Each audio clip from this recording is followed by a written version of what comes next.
Je comprends, votre choix était judicieux. Faire un nouvel épisode de développement autour de Konohamaru et de Lemon, un peu de romance. Mais j'ai tout découvert, vos secrets. Et oui, les studios Pierrot, vous avez juste plagié un film de Naruto. Et ouais, alors oui, pour beaucoup de téléspectateurs c'est sûrement passé, mais moi je connais la licence par cœur, je suis vraiment désolé pour vous. Mais Darkos, pourquoi tu dis qu'ils ont plagié sur un film Naruto? Mais t'es pas fou? Je vais tout expliquer et tu vas rapidement comprendre. Environ 60% de l'épisode, c'est plus ou moins en fait le film 1 de Naruto, La Princesse des Neiges. Et je parle pas de la Reine des Neiges qui chante « Ouais les gars, ouais les gars !» Ça tu l'oublies, mais bel et bien La Princesse des Neiges. Un film d'ailleurs qui était complètement excellent. L'épisode commence au cinéma, tout comme le film La Princesse des Neiges, avec Naruto et Boruto qui regardent un film. Déjà, ça commence comme ça. Ensuite, Boruto sort donc du cinéma avec Shosho et Sarada après le film. Alors Boruto n'a pas du tout accroché au film. Dire que Naruto, lui, à l'époque dans le film, avait complètement adoré le film, qui était un film qu'il attendait énormément. Donc là c'est un peu contradictoire, le Boruto qui aime pas le film, Naruto qui aime le film, mais c'est ce qui suit qui va être surtout important. Donc après le film, Naruto attend Kakashi attaquer avec Sakura et Sasuke, et Boruto lui part du cinéma avec Konohamaru qui la rejoint. Quand tout à coup, ils aperçoivent quelque chose d'assez impressionnant, c'est une femme qui se fait traquer dans le village par des hommes, souvent vêtus de noir ou bien d'armure. Dans le film Naruto, c'était l'actrice principale du film qui était traquée, et donc là, on a une jeune femme qui s'appelle Lemon qui se fait traquer par des hommes. Rapidement, les héros Naruto et Boruto vont partir à la poursuite donc des assaillants de la jeune femme pour les vaincre et sauver donc rapidement la jeune femme. Donc Naruto, Sasuke, Sakura qui vont poursuivre la femme du film, donc l'actrice, pour la protéger, et là Boruto et Konohamaru qui vont poursuivre Lemon pour la protéger. C'est quasiment le même truc. Et donc au final on apprend que la princesse des neiges et Lemon ne viennent pas du tout de Konoha mais d'un village assez lointain. Les hommes qui traquaient la princesse des neiges et les hommes qui traquaient Lemon étaient pas du tout des assaillants, mais plus ou moins les gardes de la femme directement. Dans le cas de l'épisode d'aujourd'hui, les hommes qui poursuivaient Lemon voulaient juste la ramener chez elle parce qu'elle s'était complètement enfuie de chez elle et de son village. Donc les hommes voulaient ramener Lemon en sécurité chez elle. Et dans le film Naruto c'est pareil, les hommes qui poursuivent directement donc la princesse des neiges veulent juste la prendre et la ramener au pays des neiges. Voilà, dans le film donc on a la princesse des neiges et donc aujourd'hui on a une sorte de comtesse. Plus ou moins. On peut même aller un peu plus loin dans le sens où Naruto est complètement amoureux entre guillemets de la princesse des neiges et là on a Konohamaru qui est complètement amoureux de Lemon. Donc pour environ 60% de l'épisode c'est juste un petit copier-coller, un petit plagiat, une sorte de remake du film 1 de Naruto. Mais bon, on va rien dire. Elle s'appelle donc Lemon Yoimura, qui veut dire Lemon bon village, parce que Yoimura veut dire bon village directement. Donc Yoi bon et Mura le village. Et sinon on peut encore traduire le Lemon, donc le citron du bon village. Elle viendrait donc du village qui s'appelle Daidai. Et donc Daidai ça veut dire en japonais de génération en génération. Et donc via la preview donc des épisodes et donc les spoilers, on sait que ça va plus ou moins parler d'une technique héréditaire ou d'un truc héréditaire via la famille en fait de Lemon, quelque chose qui se lègue. Donc sûrement via ça en fait le village de Daidai, donc de génération en génération.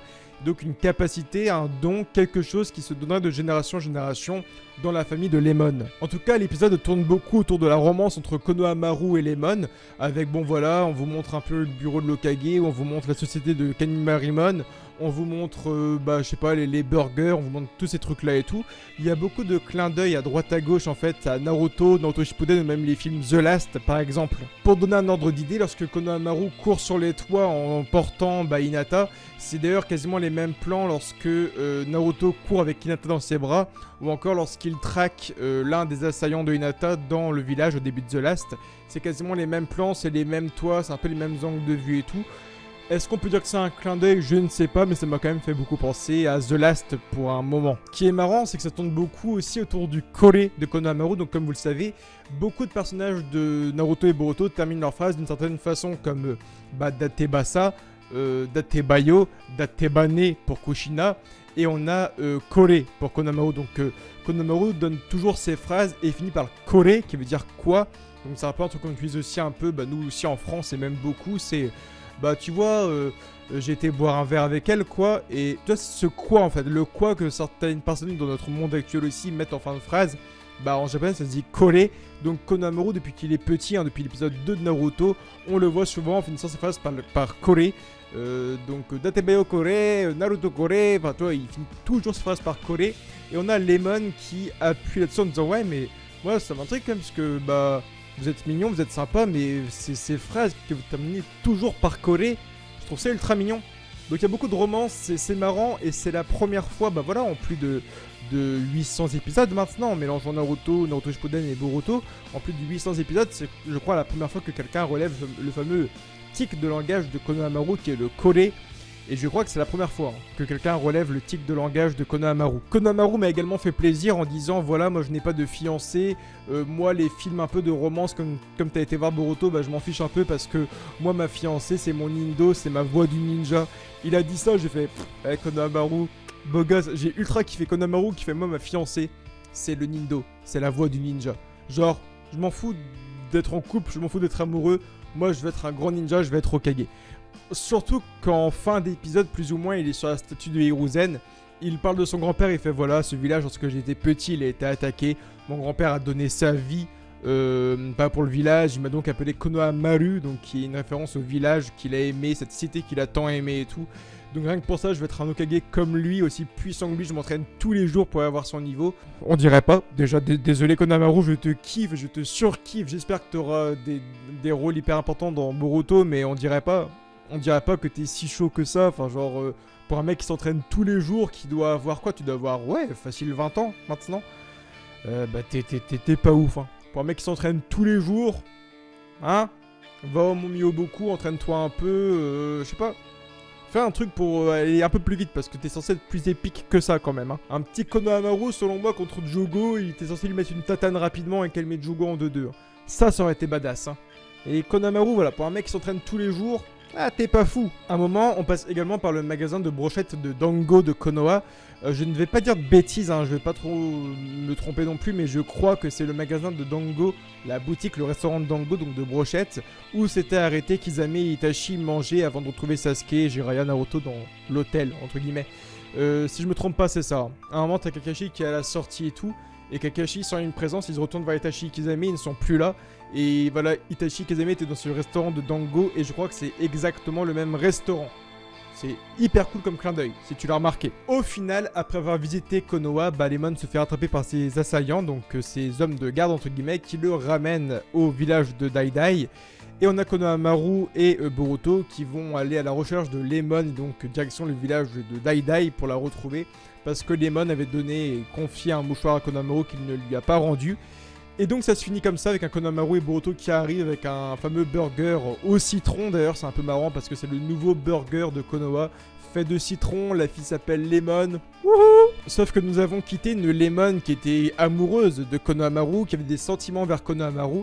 Et là elle accueille Konohamaru au village de Daidai en disant « Pourquoi vous êtes venu? J'espérais ne plus jamais vous revoir. » Je vais donc vous demander de quitter les lieux. Donc là, t'as Boruto et Konohamaru qui sont sur le cul en mode mais what the fuck. Enfin, genre, t'étais amoureuse de Konohamaru hier. Tu rougissais à chacune de ses paroles. Là, il vient vers toi pour te ramener un objet que tu as oublié, qui est un truc qui est hyper mignon.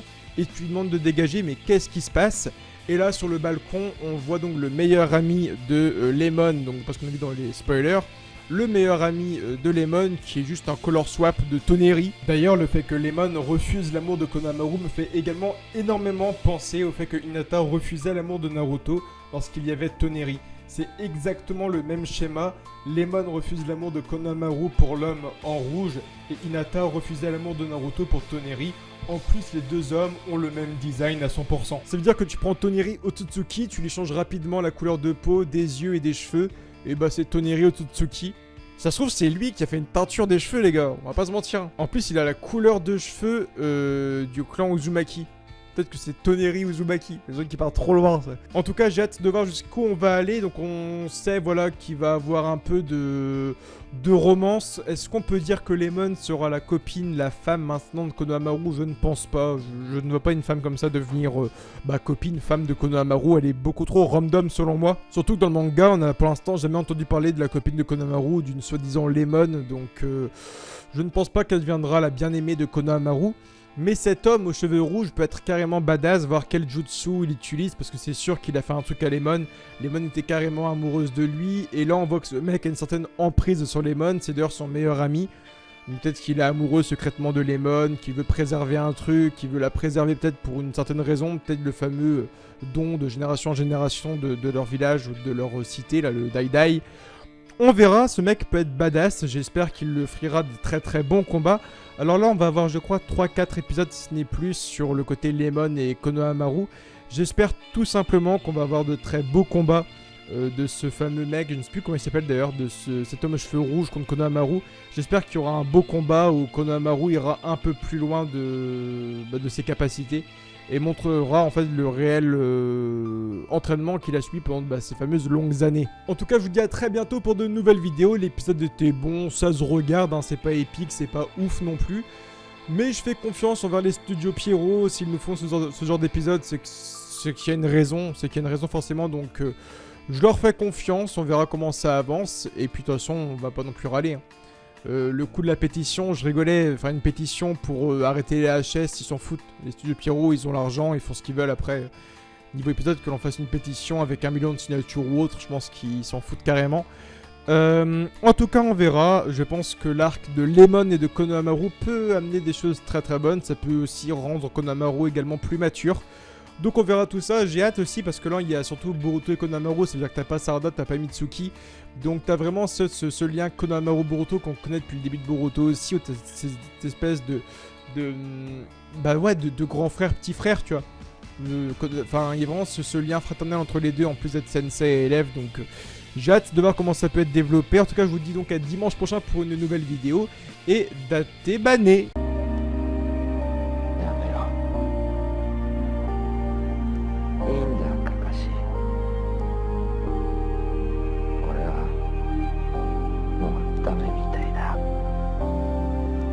体の右側はほとんど潰れちまって感覚すら